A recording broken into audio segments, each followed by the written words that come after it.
Hi everyone, and welcome to P-Bolic Notes. My name is Michael Kirkchin, and today is Monday, March the 28th, 2022. Welcome to my channel.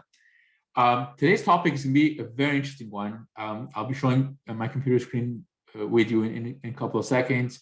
So Bitcoin is currently above its 20-week SMA and the 21-week EMA. So it looks like we've passed that this week, and I'm very curious to see if it does hold these moving averages as really a support. I'm very curious to know if Bitcoin is going to behave the exact same way over the next little while as it has throughout the past. And I'll show my analysis to you in the next couple of seconds. Before I go there, please, if you have not subscribed to my channel, don't forget to subscribe. And also, if you have any comments, please do so as well. And also, whatever I'm sharing with you today is not financial advice. I'm not a financial advisor. I'm just sharing with you my personal information that I know. I'm already a token holder of Bitcoin, and obviously, it's in my best interest as the Bitcoin price goes up because I'm a holder of Bitcoin. And as that being said, let me share with you my computer screen. So, what is this whole thing with? Why is Bitcoin so important as far as the cryptocurrency space and so forth is concerned? Well, as we look at the total cryptocurrency space, as of today, it's got a total market cap of something at the ballpark at $2.09 trillion. And if we look at really how much of this is Bitcoin that is representing in this cryptocurrency space, it's going to be the Bitcoin dominance chart is the way I like seeing it. And that's going to show us that when on TradingView, we're going to see that Bitcoin dominance as of today is still at above 40%. So as of today, Bitcoin's dominance is at 42% of this entire cryptocurrency space. So hence, if it's carrying over 40% of the weight, meaning that whatever Bitcoin does has a direct impact on the entire space. So hence, as Bitcoin's having a good bullish run, then the whole cryptocurrency space should also have a good bullish run as well. What's happened, and this is something that I really learned from a great technical analyst. His name is Benjamin Cohen, and he basically explained how these moving averages, which is the 20-week SMA and 21-week EMA, are a very important for the altcoins and also for Bitcoin as well. The altcoins, I'll get to that later on this week, but today I want to focus really on Bitcoin. So what I did was I used, as my exchange, we can take any exchange that we would like, but right now I've taken the Bitcoin US dollar exchange on Coinbase, because Coinbase is a very big centralized exchange, and I've used that as my starting point as an exchange. And what I did was I went back throughout history as far back as possible. So on Coinbase Exchange, I was able to go back to 2015. I'm sorry, what I meant to say was on the TradingView, using my exchange, the Bitcoin USD chart, I was able to go back to 2015. And what I did was I actually went to every single time that Bitcoin actually went above these moving averages. So basically, what that means is that every single time that Bitcoin crossed these moving averages, which are going to be the 20-week SMA and a 21-week EMA, like the way we are seeing it right over here, it just happened for us actually really started happening today. So basically, as we look at every single time that Bitcoin went above these moving averages, and the dates, you can actually do this by yourselves. Obviously, the best way to do these kind of proofs is doing it yourself on the actual charts. But I've done the exercise going back to all these dates, and as I zoom in, and I would put this. I just want to see if because I changed my I went to the logarithmic chart, which can be easier for me to see it. But basically, as I looked at these periods, it gave me some different windows. So basically, one of them was over here in 2015, from June to August.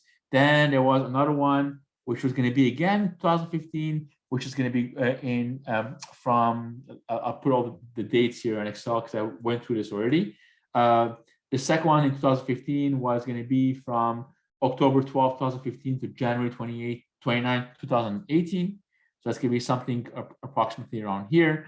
And then, and so forth. So I did this exercise for every single one of those periods and every single time. So the way I did it really is by zooming in and getting these exact dates of when Bitcoin was above these moving averages. So that means for this one, it would have been, let's say, starting on August the 9th and going until when Bitcoin actually, let's say, so for this one here, it went from August the 9th and then until November the 9th, really, because it didn't, November 9th, because you see Bitcoin over here, it could be right over here, right? Basically, because for these windows here, it looks like as far as if you look at these actual charts, we're going to see that for the EMA, it didn't really close below it. So so basically, meaning that Bitcoin crossed the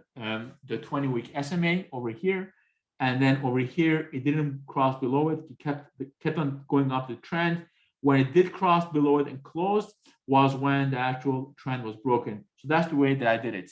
And these exact dates are going to be here: June 29, 2015 until August 10, October 12 until January 29th, April 1st, 2019 to September 23rd, January 7th, 2020 to March the 2nd, April 27th to May the 10th, August 9th to November 9th, and now today, March 28th to the mysterious period, which is going to be following. Now, what's very interesting was when I went through these periods, and as I looked at what was happening to Bitcoin's price at the beginning until the end, it is quite interesting to notice this. So basically, if I look at what the price of Bitcoin was during these actual beginning periods, and if I look at see what Bitcoin's price was to when Bitcoin went below the 20-week SMA and the 21-week EMA, every single one of these movements were for the positive. So the first one, the price went from 267 to 277. This one here, which was for approximately 27 months, it went from 274 to 10,800. Over here, from 4,036 to 93.47, 8,075 to 86.84, 8,020 to 49,000. So this one parabolic, of course, and 44,000 to 67,000. Again, a massive jump. Now, obviously, it would get very difficult for Bitcoin to kind of repeat this this behavior with the percentages. I mean, it's going to be very difficult for any asset to really appreciate in value. Let's say, I mean, if we look at this one here, in 27 months, Bitcoin had gone up a ridiculous 3,868%, meaning that if we had put that on annually, it would have been an annual appreciation of 1,719%. So it's very difficult for me to see Bitcoin doing this now when it's at the $47,000 price range. So, you know, and obviously it's not going to be happening the same kind of return when it's at 47,000, because for it to go from $274 to 10,000 is not going to be the same kind of movement for it to go from 47,000 to whatever this ratio would have been. So that's why obviously we're not going to see the same kind of returns, but it's still very interesting that these patterns have been perfect to date. Now, of course, in stocks, in crypto, the disclaimer for any kind of especially cryptocurrency, but any kind of investments, they always say past performance is no guarantee of future performance. And just because something has behaved a certain way in the past doesn't make it repeat behaving the same way in the future. Yet this is very interesting for me to observe, to see that every single time that Bitcoin has gone above the 20-week SMA and the 21-week EMA, that the yields, the returns for the investor every single time were positive, and the actual percentages were really almost ridiculous. I mean, not all of them, but a lot of them. So that's why I'm very curious to see if Bitcoin is going to be repeating this over this period. So right now we are right over here, and I'll be making a follow-up video to this next time Bitcoin crosses the 20-week SMA and the 21-week EMA. I'll make sure to refer to this video and kind of see how the performance was. So the way that I'm seeing this, again, not financial advice, but just the way I'm seeing it as an individual investor looking at investing in this space, is that the way I would see it is that if I were to add more to my position of Bitcoin right over here, then that means that this should be a good performance. Okay, hopefully, if Bitcoin does behave in the exact same way as it has in the past, let's say 7 years. So this is really the hypothesis that I'm going to go with. And obviously, we're going to be tracking this. I'll be tracking this, and I'll definitely be making a follow-up video to this, depending on how Bitcoin behaves at the next time that it goes below the 20-week SMA and the 21-week EMA.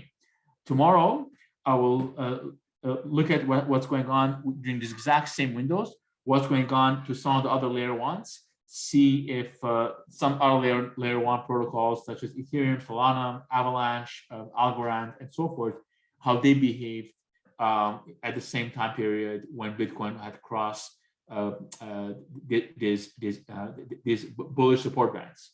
So thank you so much for watching, everyone. Again, don't forget to subscribe. And if you have any comments, any feedback, please, I look forward to hearing those. Thank you.